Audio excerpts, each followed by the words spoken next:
Waalaikumsalam warahmatullahi wabarakatuh. Apa kabar sekarang? Alhamdulillah. Ya, baik. Kita tidak Ya, buat Bapak Ibu yang mungkin di belakang bisa dengar suara kita ya. Buat para Bapak Ibu yang ada di sana, semoga bisa lihat kita juga dengan jelas, bisa mendengarkan suara kita dengan baik di sana.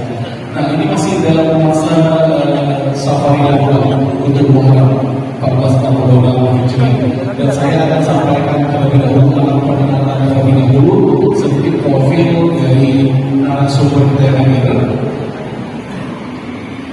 Beliau bernama Ustaz Jaka Ragil Daulahi dan berdomisili di daerah Kota Binjai, tepatnya di Binjai Selatan. Dan profesi beliau saat ini adalah Kepala Sekolah SMA IT Al-Afwan Binjai. Dengan aktif juga beliau selain di dunia pendidikan juga aktif di dalam organisasi, seperti beliau adalah anggota komisi Litbang untuk Dewan Pengurus Majelis Ulama Indonesia Kota Binjai, kemudian juga aktif di Islam MWCNU Binjai Selatan, dan juga berdahara lembaga Basul Masail LBM NU Kota Binjai. Baik, itu sedikit profil dari beliau dan tema kita yang kita angkat untuk hari ini sesuai dengan keadaan yang sedang terjadi khususnya di Kota Binjai, bahkan mungkin di Indonesia, termasuk juga di dunia saat ini, yang memang sangat luar biasa. Perkembangan zaman yang semakin memudahkan kita dalam hidup, namun benar-benar bisa menjerumuskan kita dalam suatu kegiatan yang sangat merugikan manusia. Kita akan berbincang tentang tema kita, yaitu lebih ke pemuda dan pemudi ya Bapak Ibu, yaitu tentang pemuda-pemudi di akhir zaman. Kita sendiri bisa lihat Pak Ustaz dan juga Bapak Ibu semuanya, bagaimana keadaan pemuda dan pemudi asal jauh-jauh kita ambil di Kota Binjai. Bagaimana kehidupan pemuda dan pemudi kita, pergaulan mereka, kegiatan mereka saat ini yang mungkin semakin banyak yang semakin jauh dari ajaran agama. Nah, mungkin Pak Ustaz bisa sedikit memberikan penjelasan kepada kita semua tentang tema kita, pemuda-pemudi di akhir zaman. Baik, bismillahirrahmanirrahim. Assalamualaikum warahmatullahi wabarakatuh. Alhamdulillahi wa kafa, wassalatu wassalamu ala nabiyil mustafa wa ala alihi wa ashabihi ahli al-tuqa was-sidqi wal-wafa. Subhanaka la ilma lana illa ma 'allamtana innaka antal alimul hakim. Rabbi ishrah li sadri wa yassir li amri wahlul 'uqdatam min lisani yafqahu qawli, amma ba'd. Terima kasih kepada guru yang sudah memberikan kesempatan untuk saya berbicara. Bapak Ibu hadirin jamaah yang dimuliakan oleh Allah Subhanahu wa taala. Jadi pemuda itu adalah mereka yang bisa mengajak orang lain kawin lagi. Itu pemuda. Pemuda itu bisa membunuh pemuda.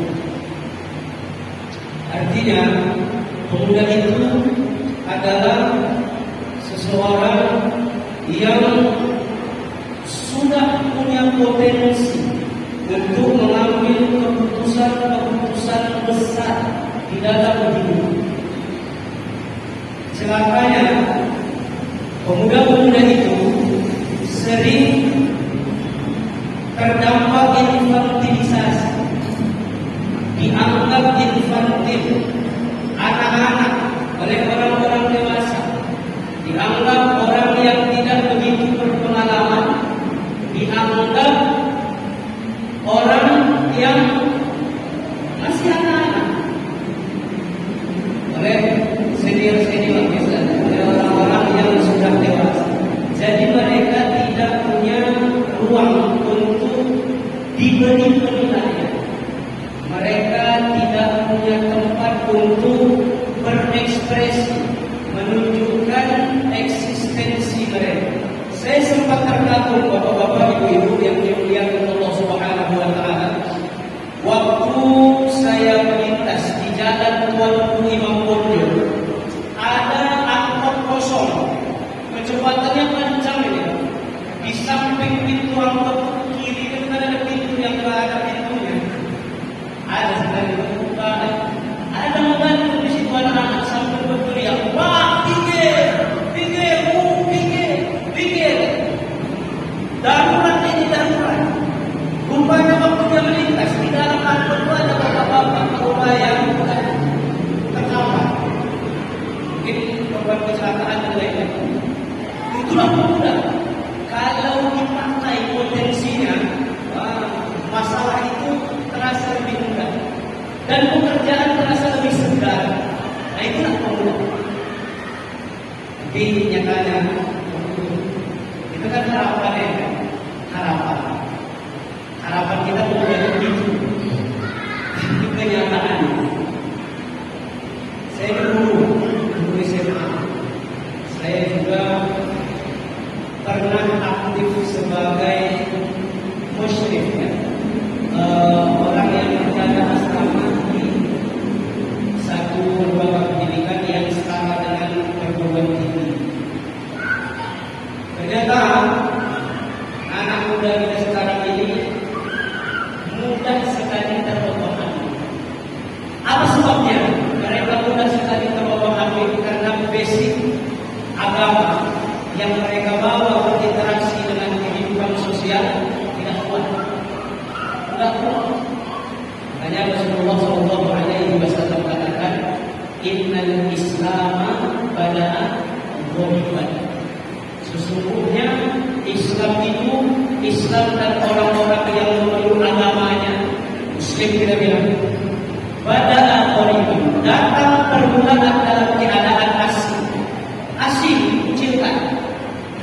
Wasayaudu ghoriban kama bada. Dan nanti di akhir zaman Islam dan orang-orang pengikutnya Muslim itu akan kembali lagi asing seperti pertama dia datang. Nanti di akhir zaman, entah sekarang zamannya nggak tahu lagi. Fatu barilullah, maka beruntunglah, berbahagialah, berbangga dirilah orang-orang yang terasing. Maka sekarang kayaknya aneh, ada anak muda yang tak punya pacar. Aneh kan? Rasanya kok ada kan survei di SNTP kan, tengok di TV baru-baru ini, 98% anak muda yang usianya sudah punya KTP itu 98% itu anak remaja kami di seluruh Indonesia. Semua pemuda 98% pernah berpacaran. Sebenarnya lebih dari itu, tapi saya tak mau sebutkan. Sudah sampai tanggal 98%. Dan ada 72% itu untuk regional ya, di satu-satu tempat, tidak di seluruh Indonesia. Itu sudah tidak lagi berapa? Itu kan angka tinggi. Apa yang tinggi? 90. Rasa-rasanya aneh sekali kalau ada anak muda yang tidak kenal sama cilok. Aneh sekali kalau anak-anak muda yang tidak tahu kucing ini, nggak ngerti yang telur tempe 7, tempe 7 dipakai. N4 seperti kan? Aneh sekali ya, aneh. Dan aneh sekali kalau ada anak muda sekarang ini yang dengan cacat fisik kemudian dikatakan lumpuh otak, bisa menghafal 30 juz Al-Quran lengkap dengan posisi halaman dan nama surahnya. Aneh sekali. Aneh banget. Maka beruntunglah orang-orang yang aneh itu, orang-orang yang tetap soleh, di mana lingkungan sekarang ini sudah salah. Orang-orang yang tetap tidak punya pacar, tak pacaran artinya di mana orang lain semuanya berpacaran, tidak tercandu-candu dengan dengan game online, tidak tercantum-cantum dengan perbuatan maksiat, keluar malam itu juga. Saya tinggal di Tanah Seribu. Saya tinggal di Tanah Seribu. Istri saya takut tadi kalau saya pulang malam jam 12 jam setengah 1. Saya tak takut. Kenapa? Karena semakin malam anak rumah saya itu semakin rapi. Semakin malam makin rapi. Sholat subuh kita ada itu kejadian. Yang orang hendak bawa masjid, yang mobil masuk kereta, subuh ada aja. Orang yang bawa kereta dan tak manusia lagi. Entah apa. Barangkali kita kira-kira sekilas tentang dalam mengatakan kepada pemuda ini apa yang sama. Iya, memang seperti kata Pak Ustadz, malah kalau ada pemuda-pemudi yang memang tidak melakukan hal-hal yang negatif, itu sudah termasuk hal yang aneh sekarang ini. Semoga kita masuk di antara orang-orang yang aneh itu yang aneh ya. Karena kan kalau kita lihat dalam pergaulan pemuda-pemudi, bisa juga kalau pergaulan pemuda-pemudi itu sudah umur berbalik kan ya. Kalau di standar di istilah keagamaan itu untuk perempuan dia sudah haid. Betul.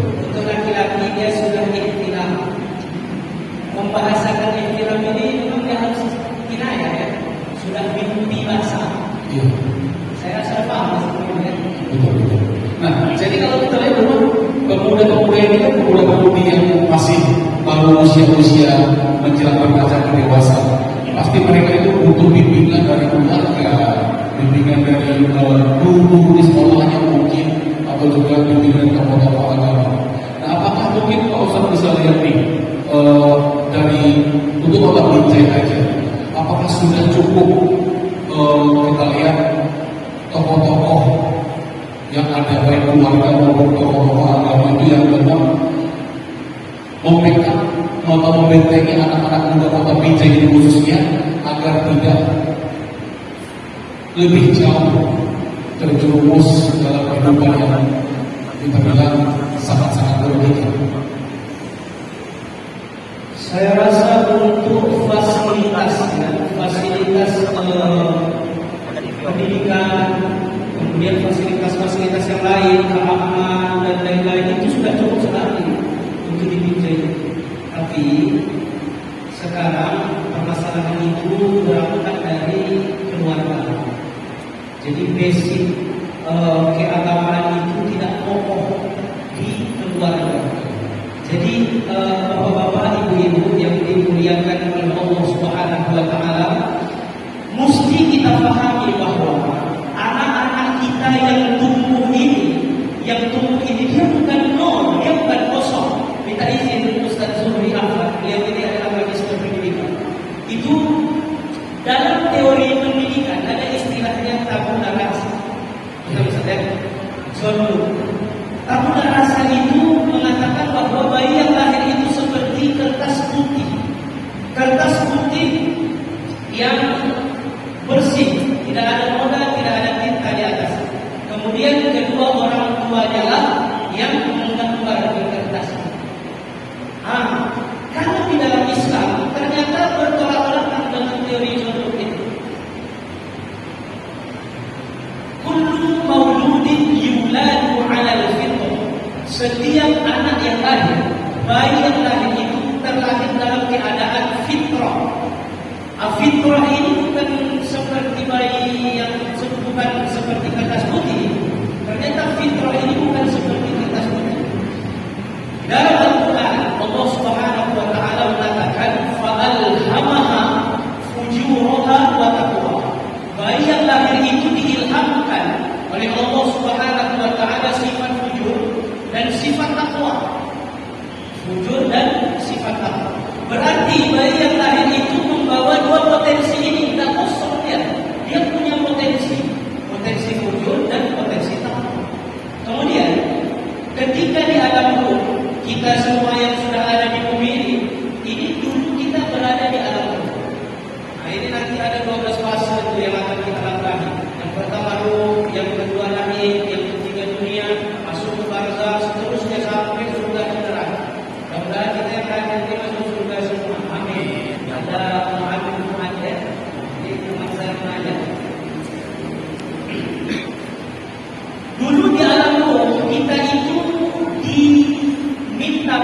kesaksiannya oleh Allah Subhanahu wa taala. Allah tanya kepada orang-orang yang roh yang ada di dalam kubur itu, alastu birabbikum, apakah bukankah aku ini adalah Tuhan? Kemudian mereka menjawab, bala syahid, ya, engkau adalah Tuhan kami dan kami bersaksi. Berarti ketika bayi yang lahir itu, dia sudah bawa 3 potensi. Dia bawa potensi iman, dia bawa potensi jujur, dan dia bawa potensi takwa. Kemudian fa'abawaihi, maka kedua orang tuanya lah, Bapak Ibu, fa'abawaihi yumajjisani, yang menjadikan dia majusi, wa yunassiranihi, menjadikan dia Nasrani, wa yuwahhidani, dan menjadikan dia Yahudi. Potensi fujur itu ditunggangi oleh setan, iblis. Kemudian potensi takwa diserahkan kepada orang tua untuk membina. Setan sama-sama tahu kita ada, sama-sama tahu kita berpeluh, berkeringat, bekerja sama, tak henti-henti mengajak manusia berusaha untuk mereka masuk ke dalam api neraka. Bekerja keras, berdarah-darah bahkan. Bayangkan itu yang akan dilakukan orang tua itu untuk membina potensi takwa. Kalau orang tua ini lemah ilmu, lemah intelektual, kemudian lemah juga finansial, ya kan? Dengan apa dia mau mengimbangi bangunan fujur yang sudah dibangun oleh setan itu? Dia harus bina itu potensi takwa. Macam mana dia mau melarang anaknya minum sambil berdiri kalau dia sendiri saja tak tahu minum harus duduk? Dibiarkan dia anaknya minum sambil berdiri. Macam mana caranya dia melarang anaknya minum dengan tangan kiri, sementara orang tuanya pun tak tahu kalau minum tangan kiri itu bukan bagian dari adab Islam. Jadi orang tua itu mesti sudah punya basic agama terlebih dahulu supaya anak-anak itu punya pegang. Untuk anak muda ini saya, Bang Guru, kalian mencari istri, mendidik anak itu bukan dari dia lahir. Mendidik anak itu dari kalian mencari ibu. Itu mendidik anak. Dari mana Pak? Dari mereka ingin memilih siapa ibu. Oh, jadi mulai mendidik anak, start kita mendidik anak-anak kita itu bukan ketika dia lahir atau ketika dia bisa diajak interaksi, tapi mulai mendidik anak itu dari kita memilih siapa ibu yang akan jadi anak-anak. Masuk juga perempuan, keluarga itu dibina sejak kita memutuskan untuk menikah dengan siapa atau ayah dari ya, sebetulnya Bapak Guru, ya, boleh lebih ke depan lagi, dipersilakan biar juga bisa lihat langsung dalam sumber kita dan bisa juga dengar lebih jelas. Boleh lebih ke depan lagi biar terlihat lebih full juga ini wawasan kita.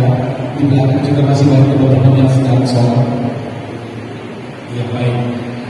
Sudah cukup panjang Pak Ustadz bercerita. Memang kalau tadi Pak Ustadz bilang untuk membentengi anak ini memang harus dari keluarga dulu, ya dari keluarga dulu. Iya, kalau keluarga itu beberapa orang tuanya memiliki ilmu agama yang cukup, mungkin bisa kita bilang bisa terselamatkan anaknya. Walaupun belum tentu juga ya Pak Ustadz ya. Nah, kalau bagaimana kalau orang tua kita ini memang ilmu agamanya terbatas, sehingga kata Pak Ustadz tidak bisa menjadi contoh bagi anak untuk melakukan hal-hal yang ringan aja seperti minum tadi aja, orang tuanya nggak bisa mencontohkan. Kalau di sekolah kan anak mungkin ke pesantren atau kemana pasti butuh biaya yang luar biasa. Dengan keadaan yang serba terbatas ini, paling simpel apa yang bisa dilakukan oleh orang tua untuk membentengi anaknya agar tetap menjadi seorang anak yang ada di jalur yang sebaik-baiknya. Ya, memang tidak bisa dipungkiri Bapak Ibu yang dimuliakan Allah Subhanahu wa taala, yang jadi benteng itu memang pendidikan. Iya. Jadi kalau kita lanjutkan pembahasan kita yang tadi. Ada dia tidak seorang nabi ya, tapi orang saleh di dalam Al-Quran. Namanya Imran. Imran ini punya istri namanya Hannah. Hannah dan Imran punya anak bernama Maryam. Hannah dan Imran ini adalah orang yang saleh, tetapi mereka barangkali tidak merasa berkompeten untuk menjadikan Maryam ini orang yang lebih saleh daripada mereka berdua. Jadi Maryam ini diserahkan untuk dididik kepada seorang nabi, namanya Zakaria. Dapat poinnya, Bapak Ibu yang dimuliakan Allah Subhanahu wa taala. Kalau kita merasa tidak terlalu kompeten untuk menjadikan buah hati kita menjadi lebih soleh daripada kita, maka serahkan dia kepada orang yang lebih ahli daripada kita. Barangkali orang ini bisa kita terjemahkan dengan lembaga pendidikan. Jadi hati-hati menyekolahkan anak. Kita harus betul-betul perhatian kepada pendidikan anak. Jangan kita sekolahkan, misalnya kita Islam ya. Kita masukkan anak kita ke sekolah yang notabene adalah sekolah yang kental dengan agama selain dari Islam. Itu tentu kalau kita sekolah umum, sekolah umum tidak mengapa karena ada pendidikan agama Islam. Tapi sekolah yang betul-betul bukan sekolah Islam, sekolah yang apa bisa sebutnya? Saya rasa paham. Kemudian untuk kelancaran pendidikan anak kita ini, kita harus menjaga yang namanya adab-adab Islam. Jangan sampai kita memarahi guru anak kita dengan tidak terima dengan perlakuan. Sekarang sudah berubah. Iya. Sekarang kita bisa lihat kalau jawab kita dulu mungkin saya ngomong ya. Iya. Jawab kita dulu mungkin waktu ibu juga di sana. Kalau di sekolah kita dimarahin guru, kita lapor di rumah, kita makin kena marah lagi sama orang tua kita. Tapi kalau zaman sekarang, kalau kita dimarahin guru, kita lapor di rumah, guru yang dilaporkan. Jadi guru juga agak susah untuk berbuat lebih dia pasti kemudian. Jadi begini, bapak-bapak, ibu-ibu sekalian, saya posisikan diri saya sebagai guru. Ya. Kami ketika di sekolah menantikan anak-anak itu datang ke sekolah, kami berharap dia itu sudah soleh dari rumah. Jadi datang ke sekolah ini dengan adab dan akhlak yang sudah terbentuk dari rumah. Dia datang ke sekolah ini siap menerima materi yang akan kami ajarkan. Kemudian orang tua berharap ketika dia pulang dari sekolah, dia sudah disolehkan oleh guru-gurunya yang mensolehkannya. Terakhir anak ini terbentuk, nggak tahu siapa yang akan menyolehkan dia, nggak tahu siapa yang akan membentuk karakter dia. Orang di rumah berharap guru yang membentuk dia, guru di sekolah berharap dia datang ke sekolah tinggal belajar saja. Kita nggak pikirkan lagi masalah yang lain-lain. Guru saya nggak mengeluarkan ya. Ada orang-orang yang kemudian menarik anaknya karena tidak sesuai dengan aturan di tempat sekolah yang saya pilih. Ada seorang muda namanya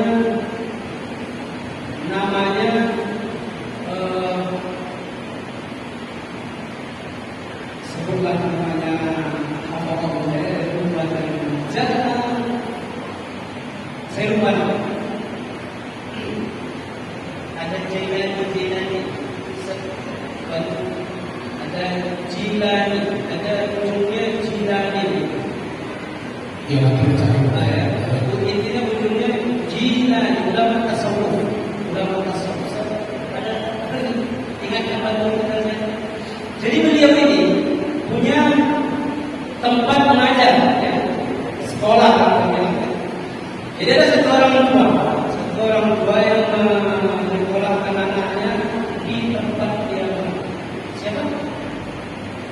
yang cepat membantu saya mengatakan begitu? Ada jilan di dunia itu.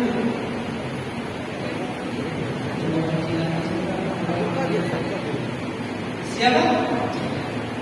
Abdul Qadir Al-Jilani. Nah, itu orangnya ya. Jadi dia punya sekolah, kemudian dia mengajar anak-anak di sekolah ya. Di sekolah dia itu kan dia biasa lah di tempat masyarakat ya. Jadi ada rumah gitu kan. Itu waktu masyarakat lewat, orang lewat, dia nampak anak-anak itu membersihkan kaca, menyapu pesantren, membersihkan halaman, berebut-rebut bekas minum kiainya, berebut-rebut bekas makan kiainya, kemudian mencuci piring, khidmat dan lain-lain. Setiap orang yang lewat ini kita disaksikannya ada begitu aktivitasnya. Jadi waktu ada orang tua yang berkunjung melihat anaknya di pesantren yang kita bilang ya, di pesantren Abdul Qadir Al-Jilani, dia panggil orang yang lalu-lalang setiap sore ini, panggilnya orang tua, kamu menyekolahkan anakmu di sana? Iya. Anakmu itu tak belajar, tidak belajar dia. Anakmu itu kerjanya mengelak-elak pesantren, membersihkan pesantren kerjanya. Itu kerja dia, jadi bahan-bahan pesantren itu. Terus sudah dikasih makan, dikasih minum, dibiarkan dia kehausan sampai-sampai bekas minum kiainya itu orang itu sakit dan kehausan. Bekas makan kiainya itu orang itu sakit dan kelaparan. Mendengar hal itu, dia tanpa tabayun, tanpa dia apa istilahnya? Iya, tanpa dia klarifikasi ke mereka apa istilahnya itu tabayun ya. Tanpa dia tabayun ke apa itu, dia langsung tarik anak. Aku tak mau sekolah anak di sini, anak di sini juga berkes makan kayak itu, ada bayar. Dia dan bawahnya pokoknya pulang di bawahnya yang belakang sampai rumah, dia melihat satu permasalahan di berita di mana melihat satu permasalahan. Kemudian permasalahan ini adalah berkaitan dengan permasalahan agama. Dia tanya anaknya, coba dulu, kau kan pernah di pesantren. Ini ada begini kan jadi tanya itu sama anaknya kan. Macam mana pendapat? Dijawab sama anak itu lengkap dulu secara ilmu syar'i, lengkap dengan definisinya, lengkap dengan dalil-dalil syar'inya, lengkap dengan analisanya, lengkap dari ini sampai kesimpulan. Sampai akan dia bilang. Kemudian bapaknya terkagum, takjub. Dia kabarkan kepada ibunya. Kemudian orang ini sepakat untuk mengembalikan anak ini ke pesantren. Sampai ke pesantren, dia cerita sama Syekh Abdul Qadir Al-Jilani. Syekh Abdul Qadir katakan, aku tidak menerima lagi anakku itu belajar di sini. Kenapa Pak Ustaz? Kenapa Kiai? Anakku tak lagi boleh belajar di sini karena sudah tertutup pintu barokah dari Allah untuk anak. Jadi Bapak Ibu yang dimuliakan Allah Subhanahu wa taala, di antara kesuksesan kita mendidik anak adalah ajarkan tentang adab dia kepada tempat dia belajar. Adab dia kepada sekolah, adab dia kepada guru. Jangan pernah kita kasih contoh sama anak kita untuk tidak beradab dan berakhlak kepada guru. Anak kita dimarahin guru, tidak pernah ikut memarah-marahin guru di depan anak. Dari sini ya. Benar Pak. Kalau teman sesuai dengan tema kita pemuda-pemudi akhir zaman, kalau sudah bilang keluarga, agama dan pendidikan itu adalah yang utama untuk menjaga anak kita. Baik, untuk Bapak Ibu yang mau bertanya juga boleh kami persilakan selama diskusi kita ini. Kalau mungkin ibu-ibu di sana mau bertanya sama Pak Ustaz boleh tentang tema kita pemuda-pemudi akhir zaman. Semoga ini anak muda di sini tidak masuk dalam kategori itu ya. Jangan masuk dalam akhir zaman. Agak senang dengarnya. Pemuda-pemudi akhir zaman masih bisa kita lihat seperti apa bentuk dan pergaulannya itu sangat luar biasa. Ibu-ibu ada yang bertanya itu dipersilakan. Yang di sebelah kiri mungkin ada keluhan atau mau curhat sama Pak Ustadz, kita boleh sambil menunggu dari kita nanti sebentar lagi hadir. Aman ya Bu ya? Ya alhamdulillah, berarti dalam keluarga dalam keadaan aman dan terkendali dengan baik ya. Untuk kaum bapak di sini, abang-abang ada yang mau bertanya tentang tema kita? Aman juga. Ya alhamdulillah, berarti kita tidak termasuk dalam pemuda-pemudi akhir zaman. Karena memang kalau masuk dalam kategori itu sangat menakutkan. Nah, kita bisa lihat yang dikatakan akhir zaman itu kan agak serem dengan Pak Ustaz. Apakah pemuda-pemudi yang sudah punya pergaulan yang sangat negatif, mungkin seperti sekarang kita bisa lihat anak-anak muda itu banyak yang aktif di judi online, kemudian kejahatan-kejahatan di jalan seperti begal dan lain-lain, kemudian juga kecanggihan-kecanggihan zaman yang kemajuan yang sangat luar biasa, namun pemanfaatannya, penggunaannya sendiri lebih mencintai dunianya daripada akhirnya kelak. Kemudian juga bisa kita lihat narkoba juga itu memang kalau anak-anak sekarang bilang kalau nggak pakai nggak tahu itu ya. Terus juga kemudian pergaulan bebas baik pemuda-pemudi pria ataupun wanita, kita bisa lihat seperti kata Pak Ustadz untuk daerah Binjai Selatan sana ya, semakin pagi semakin ramai. Dari tengah malam sampai menjelang subuh kita nggak takut lewat situ, kita nggak takut begal karena banyak orang lewat situ ya Pak Ustadz ya. Kemudian juga anak-anak muda yang banyak kehilangan arah, seperti tadi Pak Ustadz bilang, mungkin basicnya atau dasarnya memang kurang kuat untuk dia menjalani kehidupan. Nah, bagaimana Pak Ustadz melihat tentang kemajuan zaman yang memang dipergunakan dalam pemanfaatannya hanya untuk mencintai dunianya saja? Baik, Bang Guru, kita ini saya pernah dapat ini di Bang kuliah ya. Kita ini manusia itu didesain oleh Tuhan adalah sebagai makhluk yang monotasking. Kita bukan makhluk yang multitasking kayak handphone. Handphone itu kan terkenal multitasking. Kita bisa dengar lagu sambil baca sepeda di waktu yang bersamaan. Kita bisa nonton YouTube, di belah layarnya, di atasnya video YouTube, di bawahnya kita bisa scroll Facebook, ya kan? Itu multitasking. Manusia ini tak bisa. Manusia ini tidak bisa multitasking. Dia monotasking. Jadi kita tidak bisa mengerjakan dua aktivitas dalam satu waktu. Maka itulah kita dibekali akal oleh Allah Subhanahu wa Ta'ala untuk memilih mana yang kita prioritaskan untuk kita kerjakan. Tak bisa kita kerjakan dua-dua. Jadi ibu-ibu, bapak-bapak yang dimuliakan Allah Subhanahu wa Ta'ala, kalau kita enggan atau tidak berkenan untuk melakukan kebaikan, maka di waktu itu kita akan melakukan keburukan. Karena kita tidak multitasking, kita monotasking.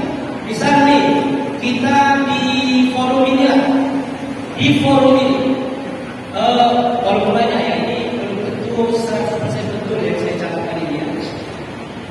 Kebaikan yang saya anggap kebaikan di majelis kita ini adalah mendengarkan saya bicara. Itu kebaikan, ya kan? Mendengarkan saya bicara, minimal menghargai saya, mendengarkan saya berbicara. Yang kemudian jadi keburukan di majelis kita ini adalah berbicara dengan orang lain ketika saya bicara. Jadi tak pikir kalau memang penting ngomong aja, apa aja saya. Yang merupakan keburukan di majelis kita ini adalah berbicara dengan orang lain di waktu saya berbicara. Maka ketika Bapak Ibu memilih untuk bicara kepada orang lain ketika saya berbicara, maka Ibu tak akan mendengarkan apa yang saya bicarakan. Dapat poinnya. Ketika kita melaksanakan keburukan, di waktu yang sama kita akan meninggalkan kebaikan. Tapi kalau ibu memilih, bapak ibu memilih untuk mendengarkan saya bicara, maka secara otomatis ibu akan tinggalkan kegiatan berbicara dengan orang lain. Kalau kita memilih untuk melakukan kebaikan, secara otomatis kita akan meninggalkan keburukan. Begitu juga dengan kecanggihan teknologi. Ini kan benda-benda netral semuanya. Benda-benda netral yang dia dipakai dalam satu kondisi saja. Sama kayak pisau. Pisau itu kalau dia dipegang oleh pegang, maka tidak akan dipakai untuk motong sapi. Tapi kalau pisau itu dipegang oleh tukang nasi goreng, pasti dia potong daun sedikit. Begitu juga dengan kecanggihan teknologi. Jadi tetap kembali kepada basic agama, supaya kepala kita ini terisi dengan sesuatu yang positif, sehingga yang kita kerjakan dalam tindak tanduk kita semuanya positif. Itu kira-kira Iya. sama satu lagi dalam menyikapi kemajuan teknologi ini, memang kita harus punya upaya keras untuk membangun pikiran positif di dalam kepala. Itu memang enggak ringan, itu kerja berat. Kalau di dalam ilmu tasawuf itu mentazkiyatun nafs, membersihkan diri, itu kerja paling berat. Kalau ulama tasawuf mengatakan lebih berat daripada memindahkan umur. Kerja membentuk karakter itu supaya menjadi orang yang positif, itu kerja berat. Dan metodenya sudah diajarkan oleh ulama-ulama tasawuf. Masih cukup banyak. Jadi ada satu ulama tasawuf namanya Abdul Hamid Al-Ghazali, menulis satu kitab namanya nama kitabnya adalah Ihya Ulumuddin. Jadi di dalam kitab itu ada metode untuk kita mentazkiyah diri, untuk membersihkan diri. Jadi ada namanya metode tahwali, tahalli dan tajalli. Tahwali, tahalli dan tajalli. Nah ini adik-adik perlu tahu juga supaya adik-adik mengerti cara mengenai diri menjadi anak yang lebih baik. Jadi tahwali itu adalah kita menginventarisasi, menulis, mendata semua sifat-sifat buruk yang ada di diri kita. Aku adalah orang yang malas. Aku lebih senang main game daripada belajar. Aku lebih suka mendahulukan istirahat daripada berlelah-lelah bekerja. Aku orang pendendam. Aku orang yang begini suka menipu.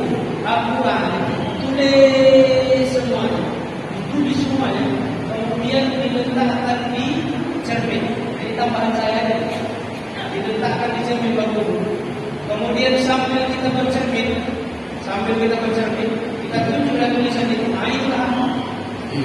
Itulah aku. Tunjuk itu. Kemudian setelah kita tahu keburukan-keburukan yang ada di dalam diri kita itu, mulai dia dihancurkan, dihilangkan. Di sinilah beratnya. Di sini kerja kerasnya. Dia dihancurkan dengan gelombang yang besar supaya dia hilang. Aku adalah orang yang malas, maka gelombang besar itu bernama rajin. Tidak ada orangnya lagi kecuali rajin. Orang malas itu harus dihancurkan sifat malas itu dengan rajin. Jadi kalau dia ada rasa malas, maka dia harus buang rasa itu. Tak boleh malas. Ada orang yang mendahulukan istirahat daripada bekerja keras, ya kan? Dia harus buang itu sifat-sifat dia yang aku harus mendahulukan kerja keras.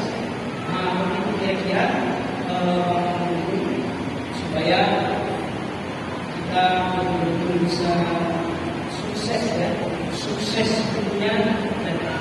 Iya. Kemudian ada satu, ini kita izin kalau saya salah tolong dikoreksi juga. Jadi tentang masalah zaman itu yang selamat. Jadi zaman ini kan ada banyak fasenya, ada fase para nabi rasul, ada fase para ulama rasul, ada fasenya ulama tabi'in, tabi'in, kan? Jadi yang disebut dengan akhir zaman itu adalah zamannya setelah Rasulullah SAW. Jadi itu dah akhir zaman itu. Akhir zaman dari para nabi dan rasul terakhir. Itulah akhir zaman. Kemudian Rasulullah SAW mengatakan khairul qurun, sebaik-baik zaman itu adalah qarni, zamanku, kata Nabi kan. Tsumma alladziina yalunahum, kemudian zaman 100 tahun sesudahku, itulah zaman para sahabat, ulama rasyidin. Kemudian tsumma alladziina yalunahum, kemudian 100 tahun lagi sesudahku, itulah zamannya para tabi'in. Dan kita ini adalah zaman-zaman yang lebih buruk daripada zaman 300 tahun sesudah Nabi. Tidak lebih baik ini lebih buruk. Makanya dikatakan tadi seram. Apalagi orang-orang yang menyaksikan hari kiamat kubro, bukan kiamat sugro ya, kiamat sugro hampir kita saksikan.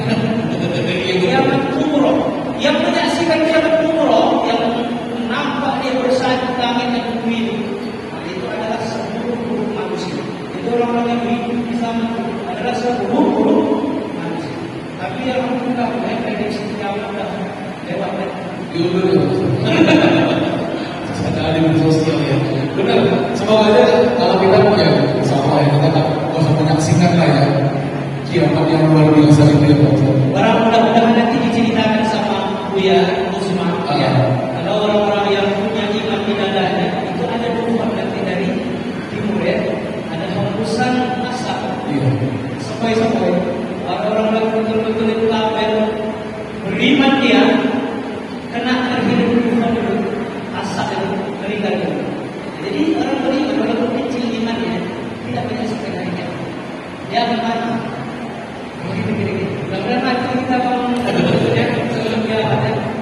Oke. Bagaimana ibu-ibu di sebelah sana ada mau ditanya? Boleh?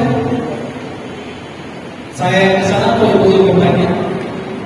Enggak mesti bertanya tentang tema kita, tentang pemuda-pemuda yang bersama. Pertanyaan lain pun mungkin seputar anak-anaknya mungkin atau tentang hal-hal lain yang kalau bisa kita jawab pasti kita jawab. Ada ibu yang mau bertanya di sana? Iya. Bisa ditolong Pak? Pak Ustaz? Boleh ditolong Pak Ustaz? Ibunya mau bertanya.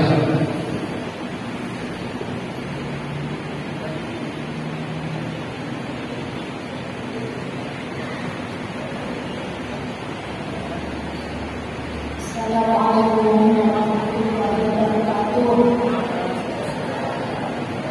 Ini Ustaz yang mau saya tanyakan. Di zaman sekarang ini kan banyak sekali berdiri tapis-tapis Quran, ya, mana untuk mendidik cara membaca Quran yang baik, menghafal dan sebagainya. Sementara kalau menurut pikiran saya, apakah pendidikan akhlak, ya, terutama pendidikan akhlak lah. Saya lihat kalau macam di pendidikan dasar saat ini kan sudah tidak ada diterapkan itu pendidikan akhlak tadi. Walaupun sekolah biasa lah, tidak khusus kepada. Jadi maksud saya itu apakah tidak juga lebih baik digalakkan pendidikan akhlak dan beriring juga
itu sudah jarang kelihatan ditampilkan adab.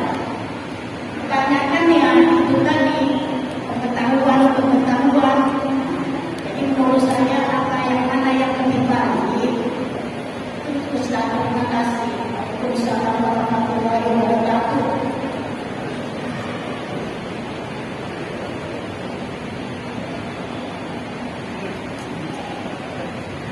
Iya, terima kasih Ibu, cukup jelas ya. Kita sering juga dengar, mungkin secara singkatnya Ibu bisa ambil. Kita sering bisa lihat di media sosial juga itu sering dikatakan utamakan adab, baru kemudian ilmu ya. Adab harus di atas dari ilmu. Itu bagaimana Pak Ustaz? Bismillahirrahmanirrahim. Jadi saya koreksi sedikit pertanyaannya, Ibu. Tidak bisa kita mendigotomi, memberikan pemisah antara pendidikan Al-Quran dengan akhlak. Karena pendidikan Al-Quran itu adalah pendidikan akhlak. Pendidikan Al-Quran itu adalah pendidikan akhlak. Hampir semua penghafal Al-Quran, nanti akan ada pertanyaan, kok hampir tidak semua? Nanti barangkali saya tahu jawabannya. Hampir semua penghafal Al-Quran berakhlak dan akhlaknya tinggi, akhlaknya mulia. Jadi pendidikan Al-Quran itu memang harus diperbanyak di sini supaya pendidikan akhlak itu jalan. Aisyah radhiyallahu anha pernah ditanya tentang akhlak Rasulullah sallallahu alaihi wasallam. Kemudian Sayyidatina Aisyah radhiyallahu anha menjawab, "Kana khuluquhul Qur'an." Adalah akhlak Rasulullah sallallahu alaihi wasallam itu adalah Al-Qur'an. Jadi kalau kita melihat kehidupan Rasulullah itu seperti kita membaca Al-Quran, karena yang ada di badan Rasulullah itu gerak-geriknya, keputusannya, tingkah lakunya adalah Al-Quran. Makanya pendidikan Al-Quran dengan akhlak itu tidak bisa dipisahkan, karena dia sendiri saja. Orang belajar Al-Quran mesti belajar akhlak. Orang yang fokus konsentrasi belajar Al-Quran, Allah Subhanahu wa Ta'ala akan turunkan pemahaman terhadap akhlak Al-Quran. Dan betul saran yang Ibu sampaikan bahwasannya pendidikan akhlak itu harus lebih diutamakan daripada pendidikan ilmiah. Kita katakan al-adabu fawqal ilm. Adab itu lebih tinggi daripada ilmu. Sementara adab itu sendiri bisa dia diaplikasikan, diterapkan kalau kita paham ilmunya. Berarti adab dan akhlak itu sendiri adalah ilmu. Jadi tak bisa dia terpisah antara adab dengan ilmu.